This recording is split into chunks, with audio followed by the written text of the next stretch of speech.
sebelum saya mulai dengan filmnya, saya ingin kasih rating. Jadi kalau ada rating 1 sampai 5, saya akan kasih rating 5 untuk film ini. Terus kedua, kenapa PKBI tertarik untuk membahas ini dalam sebuah diskusi publik seperti ini? Pertama, kita melihat bahwa hari ini sekarang sebetulnya sedang terjadi yang namanya revolusi informasi, revolusi teknologi, dan termasuk juga revolusi ideologi. Nah, salah satu yang menjadi aktor sekaligus berpotensi menjadi korban itu adalah para remaja. Karena apa? Para remaja ini hari ini mereka tidak mengalami satu situasi di mana parenting atau pendidikan menjadi orang tua itu diajarkan di sekolah-sekolah. Coba kalau di sini saya tanya, yang di sekolahnya di SMA, di SMP atau di SMK, ada nggak pelajaran menjadi orang tua di sekolahnya? Tidak ada. Dan menurut saya film ini dengan cermat bisa masuk ke sektor itu tanpa harus menggurui.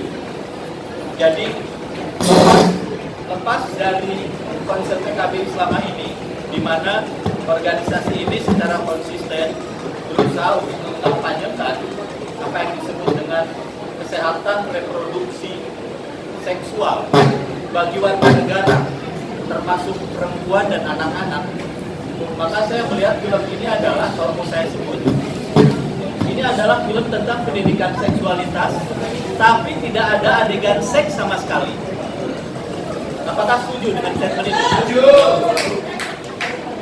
Jadi film ini menurut saya keren karena bisa menyampaikan isu-isu tentang seksualitas, tentang apa itu kehamilan, tentang apa itu kondom, tentang apa itu ML, ya kan? Tentang apa itu berhubungan seks, termasuk relasi antara pria dan wanita, khususnya remaja, tapi tanpa harus mengeksploitasi adegan-adegan seks. Jadi menurut saya ini keren banget. Terus kedua, saya menemukan juga bahwa film ini film Dua Garis Biru ini sebetulnya ingin menggarisbawahi bahwa untuk mengajari seks atau seksualitas itu nggak perlu dari sudut pandang agama. Jadi selama ini yang selalu dimunculkan, yang selalu dimainstreamkan itu adalah bahwa urusan seksualitas, urusan orang tua, urusan menjadi orang tua yang baik itu lewat agama. Menurut saya kita hari ini menemukan pintu baru bahwa melalui film, bahwa melalui pendidikan seks yang terbuka seperti ini dan edukatif ya. Menurut saya seperti tadi saya sampaikan bahwa di sini bicara seksualitas tapi tidak ada sepotong pun adegan seks. Ciuman pun nggak ada gitu loh. Coba cari, ada nggak adegan ciuman? Ada pipi. Paling peluk-pelukan ya kan. Kemudian istilahnya cuddling ya, atau saling memeluk misalnya. Tapi sama sekali tidak mengeksploitasi seksualitas itu. Jadi menurut saya sutradara Gina Esnur ini dengan cermat dan sangat keren memotret peta situasi hari ini soal bagaimana kurangnya pendidikan seksualitas dan bagaimana kurangnya pendidikan menjadi orang tua atau parenting itu di tengah keluarga kita, di tengah keluarga Indonesia. Hari ini saya mengundang beberapa ibu-ibu nih, misalnya ada Ibu Yati. Bu, anaknya berapa Bu? Ibu Yati anaknya 2. Ibu Mila anaknya berapa Bu? 1, ya kan? Saya pengen dengar, kira-kira menurut Ibu film tadi itu apakah penting nggak ditonton untuk remaja?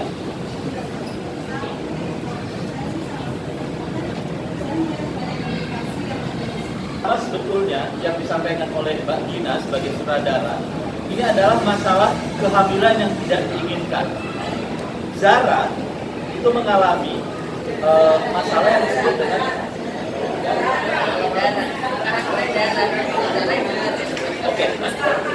namanya Zara, aslinya Dara.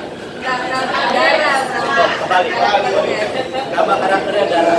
Dara ini mengalami situasi yang disebut dengan, kalau di istilah PKBI itu namanya KTD, kehamilan yang tidak diinginkan.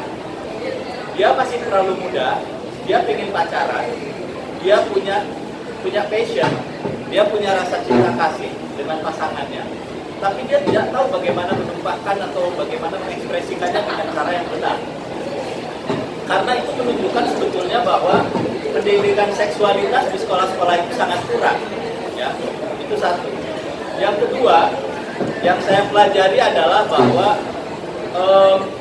untuk mengajarkan seksualitas itu tidak selalu melalui preaching,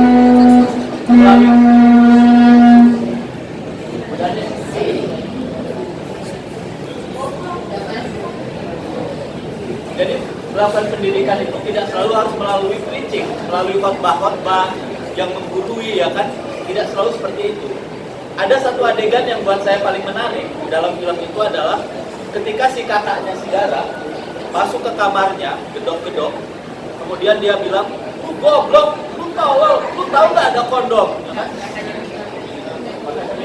Salah lagi. Tapi saya sengaja sebetulnya untuk ngetes.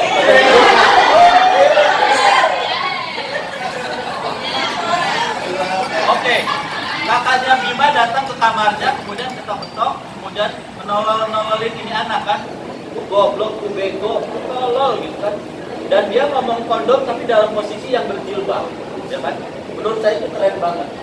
Itu sangat simbolik dan menunjukkan bagaimana bahwa untuk mengajarkan seksualitas tidak selalu harus dengan khotbah, tidak selalu dengan ayat-ayat, tapi juga dengan ucapan dan dengan sikap yang benar. Ya.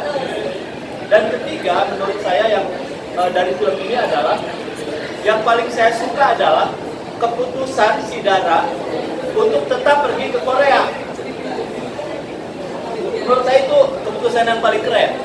Karena kalau di film-film India itu kemungkinan mereka akan bersatu, kemudian naik perahu bareng, ya kan? Kemudian membawa bayinya, kemudian akan menamai bayinya dengan nama sesuatu, ya kan? Dan kemudian happily ever after, ya kan? Tapi dalam film ini dengan berani si Dara ini tetap memilih membela cita-citanya untuk pergi ke Korea. Jadi artinya ini dia mau menyatakan dua hal. Dua, nggak siap sebagai ibu yang disalahkan oleh anaknya, ya kan?